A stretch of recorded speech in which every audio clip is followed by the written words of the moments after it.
কোরআনের সবচেয়ে দামি সূরা কোনটি? একজন বলছে ইখলাস, আর আপনারা সূরা ফাতিহা, আপনারা বাকারা, ওইদিকে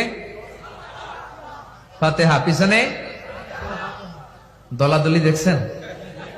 হ্যাঁ, দলাদলি ছাড়া কোনো গতি নাই, দলাদলি থাকতেই হবে। আসলে সবচেয়ে দামি সূরা কোনটা আপনার? হ্যাঁ বলেন, কোন সূরা ছাড়া নামাজ হবে না?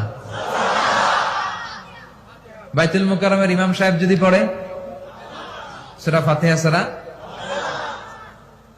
কাবা ঘরের ইমাম শাইখ আব্দুর রহমান আস-সুদাই সূরা ফাতিহা ছাড়া নামাজ পড়ছে হবে? এমনকি বিশ্বনবী নিজেও যদি সূরা ফাতিহা ছাড়া নামাজ পড়ে, ওই নামাজটা হবে? হবে না। কারণ বিশ্বনবী নিজেই বলেছেন, লা সালাতা লিমান লাম ইয়াকরা বিফাতিহাতিল কিতাব, যে ব্যক্তি সূরা ফাতিহা সালাতে পড়ে না তার সালাত হয়